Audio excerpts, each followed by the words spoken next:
ഈ ലൈംഗിക ദാരിദ്ര്യമുള്ള ലൈംഗിക ദാഹമുള്ള ഒരാൾ. പിന്നെ സിനിമയിൽ സ്ത്രീകളോട് റെസ്പെക്ട് കാണിക്കുന്ന ഒരു നായകനായിട്ടല്ല ഇയാളെ കാണിക്കുന്നത്. ഈ ടോക്സിക് സിനിമ കണ്ടപ്പോൾ എനിക്ക് തോന്നിയത് ഇത് ഒരു ലൈംഗിക വൈകൃതമുള്ള സിനിമ മാത്രമല്ല, ഒരു കൊലപാതക വൈകൃതമുള്ള സിനിമ കൂടിയായിട്ട് എനിക്ക് തോന്നി. കാരണം നമ്മുടെ മണിച്ചിത്രത്താഴ് സിനിമയിൽ ലാലേട്ടൻ പറയൂലേ, വല്ലാത്തൊരു കൊലപാതക പ്രവണതയോടെ നിൽക്കുകയായിരുന്നു ഗംഗ അവിടെ നിന്ന്.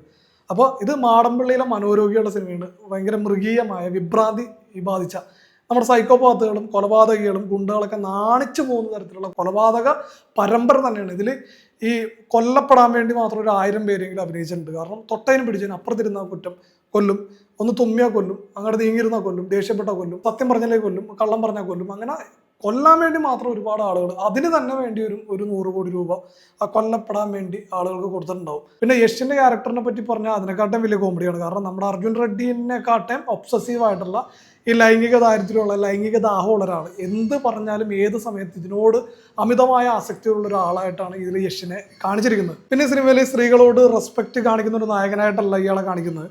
അവരുടെ വാക്കുകൾക്ക് വില കൊടുക്കാത്ത, അവർ റെസ്പെക്ട് ചെയ്യാത്ത, അവരുടെ ചിന്തകളെ അവരുടെ ആഗ്രഹങ്ങളെ ഒന്നും വില കൊടുക്കാത്ത ഒരു നായകനാണ് ഇതിൽ യഷിന്റെ കഥാപാത്രം അവതരിപ്പിക്കുന്നത്. പുള്ളിനെ സംബന്ധിച്ച് പുള്ളിക്ക് പെണ്ണ് മാത്രമല്ല വിഷയം, പുള്ളിക്ക് എപ്പോഴും ലഹരി വേണം, സിഗരറ്റ് വേണം, ഒരു ബീഡിക്കുറ്റി എപ്പോഴും വായിലുണ്ടാവും, പിന്നെ മദ്യം വേണം. മദ്യം ഇങ്ങനെ നക്കിയൊക്കെ കുടിക്കും തറയുന്നത്. അങ്ങനെയുള്ള രീതിയിലുള്ളൊരു ഭയങ്കര ഒബ്സസീവ് ആയിട്ടുള്ള ഒരാൾ, ഭയങ്കര സെൽഫിഷ് ആയിട്ടുള്ള, മറ്റുള്ളവരുടെ വികാരങ്ങളൊന്നും മാനിക്കാത്ത, സ്വന്തം കാര്യം മാത്രം കൺസെൻ്റ് ആയിട്ട് വിചാരിക്കുന്ന ഒരാൾ. പിന്നെ പുള്ളിക്ക് പൊടി വേണം, മയക്കുമരുന്നാണ് പുള്ളിയുടെ മെയിൻ സാധനം. അങ്ങനെ മയക്കുമരുന്ന് ബിസിനസ്സൊക്കെ ആയിട്ട് കഴിവുള്ള ഒരാളായിട്ട് ഈ യഷ് പോണേണ്. ഇതാണ് ഈ ഒരു സിനിമയുടെ കഥ എന്ന് പറയുന്നത്. എങ്ങനെ ആസ്വദിക്കാൻ പറ്റും എന്നുള്ളത് നമുക്ക് ആലോചിച്ച് നോക്കുക. ഇതെങ്ങനെ ആസ്വദിക്കും നമ്മൾ? അപ്പോൾ ഞാനൊരു കാര്യം പറയും, ഇത് സർട്ടിഫിക്കറ്റ് സിനിമയാണ്, ഇതിൽ പാട്ട് കാണിക്കാൻ പറ്റുമെന്ന് ചിലർ ചോദിച്ചേക്കാം. DC സിനിമ റീസെൻ്റ് ആയിട്ട് ഇറങ്ങിയ DC സിനിമ സർട്ടിഫിക്കറ്റ് സിനിമയാണ്. അതിൽ കുറച്ചെങ്കിലും നമുക്ക് ജസ്റ്റിഫൈ ചെയ്യാനുള്ള കുറച്ച് കാരണങ്ങളുണ്ടായി.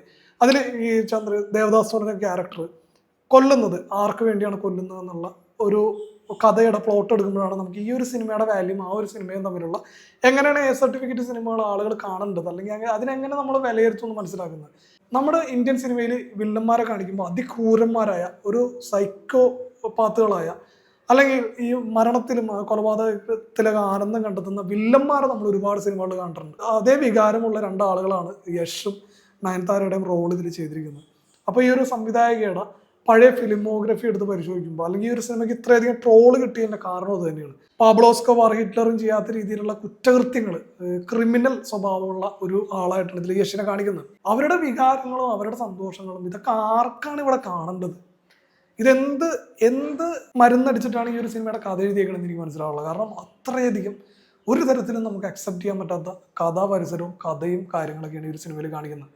അപ്പോൾ ഈ ഒരു സിനിമ നിങ്ങൾ പോയി നിങ്ങൾ ഒരു തരത്തിലും നിങ്ങൾക്ക് അംഗീകരിക്കാൻ പറ്റാത്തൊരു കഥ. അപ്പോൾ അവാർഡ് ഓറിയൻറ്റഡ് സിനിമകൾ മാത്രം എടുക്കുന്ന ഗീതു മോഹൻദാസ് ഈ ഒരു സിനിമ എടുക്കാൻ നേരത്ത് ഇത്രയധികം വിമർശനങ്ങൾ നേരിട്ടേ പറ്റുള്ളൂ. അപ്പോൾ ഈ ഒരു സിനിമോഗ്രഫി പരിശോധിക്കുമ്പോൾ, അല്ലെങ്കിൽ ഫിലിമോഗ്രഫി പരിശോധിക്കുമ്പോഴാണ് നമുക്ക് ഭയങ്കര ഒരു കൗതുകം വന്നത്. പുള്ളിക്കാരത്തി ഒരു തുടങ്ങുന്നത് ഒരു ഷോർട്ട് ഫിലിം കേൾക്കുന്നുണ്ടെന്ന് പറഞ്ഞ ഷോർട്ട് ഫിലിം, അതൊരു അവാർഡ് ബേസ്ഡ് ഷോർട്ട് ഫിലിമായിരുന്നു. അതിനുശേഷം 2014 ലയൺസ് ഡേസ് എന്ന് പറഞ്ഞൊരു ഫീച്ചർ ഫിലിം ചെയ്തു. അതൊരു അവാർഡ് ബേസ്ഡ് ആയിരുന്നു. അതിന് 2ഓളം ദേശീയ അവാർഡുകളും ഓൾ വേൾഡ് അത് അറിയപ്പെടുകയും ചെയ്തു. വലിയ രീതിയിൽ ഒരുപാട് സ്ഥലങ്ങളിൽ ഇവർ ആ സിനിമയായിട്ട് പുറത്ത് പോവുകയും ചെയ്തു. അതിനുശേഷം വീണ്ടും ഒരു നടനും ചെയ്യാൻ ആഗ്രഹിക്കാത്ത, അല്ലെങ്കിൽ ഒരു സംവിധായകൻ ധൈര്യപ്പെടാത്ത ഒരു മൂത്തോൻ എന്ന് പറഞ്ഞ സിനിമയായിട്ട് നിവിൻ പോളിയായിട്ട് വന്ന്.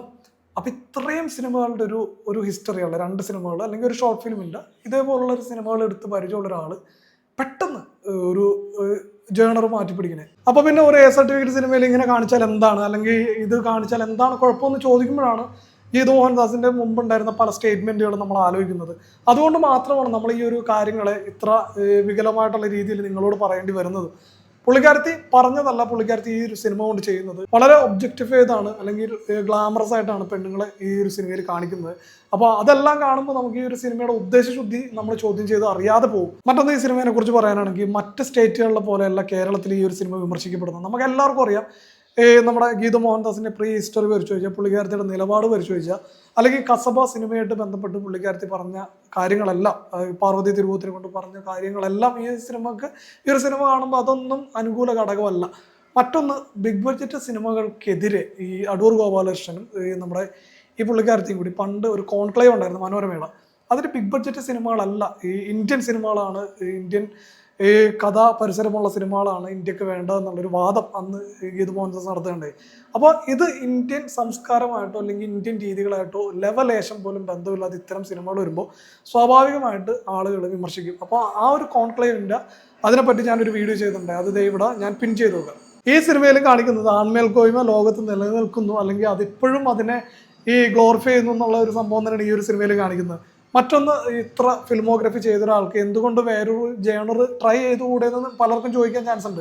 അപ്പോൾ നമുക്ക് ഏത് ജേണറിലുള്ള സിനിമ വേണമെങ്കിലും നമുക്ക് എടുക്കാം. അപ്പോഴാണ് നമ്മൾ ഇതിനു മുമ്പുള്ള ഗീതു മോഹൻദാസ് സ്റ്റേറ്റ്മെൻറ്റുകളും ഗീതു മോഹൻദാസ് മുമ്പ് പറഞ്ഞ കാര്യങ്ങളും ഗീതു മോഹൻദാസ് പണ്ട് മമ്മൂക്കയുടെ സിനിമയിൽ കാണിച്ചു വെച്ചിരിക്കുന്ന സാധനങ്ങളും പിന്നെ ബിഗ് ബഡ്ജറ്റ് സിനിമയോടുള്ള സമീപനവും ഇതെല്ലാം ചർച്ചയ്ക്ക് വരുന്നത്. അതുകൊണ്ട് ഈ ഒരു സിനിമ കാണുമ്പോൾ വെറുമൊരു സിനിമയായിട്ട് മാത്രമല്ല മലയാളി കാണുന്നത്, കൃത്യമായിട്ടുള്ള പോയിന്റുകൾ നമ്മളത് ചോദ്യം ചെയ്യും. അതുകൊണ്ട് തന്നെയാണ് ഈ ഒരു സിനിമ ഇത്രയധികം കേരളത്തിൽ വിമർശിക്കപ്പെട്ടതും. അല്ലാതെ കരുതിക്കൂട്ടി പുള്ളിക്കാരത്തി വിമർശിക്കുന്ന ആളുകളും ഉണ്ട്, അത് കാണാതിരിക്കാനും പറ്റില്ല. അപ്പോൾ ഈ ഒരു സിനിമ ഒരു തരത്തിലും എനിക്ക് അംഗീകരിക്കാൻ പറ്റാത്ത, എനിക്ക് വർക്കാത്ത സിനിമയാണ് എന്ന് കരുതി നിങ്ങളത് തിയേറ്ററിൽ പോയി കാണരുത് എന്നൊന്നും ഞാൻ പറയുന്നില്ല. നിങ്ങൾ പോയി കാണുക, ഓരോരുത്തർക്കും ഓരോ ഇഷ്ടമായിരിക്കും. പക്ഷേ ഒരു തരത്തിലും നമുക്ക് ഉൾക്കൊള്ളാൻ പറ്റാത്ത കഥയും കഥാഗതിയും ഒക്കെ ഉള്ളൊരു സിനിമയാണ് ഈ ഒരു സിനിമ. പല മോശം വേർഡുകളായിട്ടാണ് നമ്മുടെ ഇപ്പോഴത്തെ റിവ്യൂവർമാർ ഈ ഒരു സിനിമ റിവ്യൂ ചെയ്യുന്നത്. ഈ റിവ്യൂവർമാർ നിങ്ങൾ ട്രോളന്മാരുടെയും റോസ്റ്റർമാരുടെയും പണി ചെയ്യേണ്ട, നിങ്ങൾ റിവ്യൂ ചെയ്യും. നിങ്ങൾ നല്ല സിനിമ വരുമ്പോൾ അതിന് പൊളിറ്റിക്കൽ കറക്റ്റ്നെസ്സും അതിനെ നല്ല രീതിയിൽ തേച്ച് മിനുക്കിയാണ് നിങ്ങൾ സംസാരിക്കുന്നത്. അപ്പോൾ ഈ ഒരു സംസാരം കാണുമ്പോൾ നിങ്ങളെ ഫാമിലീസ് സബ്സ്ക്രൈബ് ചെയ്യും, കുട്ടികൾ കാണും നിങ്ങൾ ഈ ഒരു മോശം സിനിമ വരാൻ നേരത്ത് നിങ്ങളതിൽ ഈ മോശമായിട്ടുള്ള സഭ്യമല്ലാത്ത വേർഡുകൾ യൂസ് ചെയ്യുമ്പോൾ അത് ഫാമിലി കാണുന്നതാണ്, അത് കുട്ടികൾ കാണുന്നുണ്ട്. അപ്പോൾ നിങ്ങൾ റോസ്റ്റർമാരുടെയും ട്രോളന്മാരുടെയും പണി ചെയ്യേണ്ട, നിങ്ങൾ റിവ്യൂ ചെയ്യുമ്പോൾ റിവ്യൂ കറക്റ്റായിട്ട് നിങ്ങൾ ചെയ്ത് പോകും. സിനിമേനെ വിമർശിക്കുന്നത് നല്ലതാണ്. സിനിമേനെ ഇതുപോലുള്ള സിനിമകൾ ഇറങ്ങാതിരിക്കാൻ ഏറ്റവും നല്ല കാര്യമാണ്. അപ്പോൾ കണ്ടിട്ട് അഭിപ്രായം പറയുക. അടുത്ത വീഡിയോയിൽ കാണുന്നവർ എല്ലാവർക്കും ബൈ.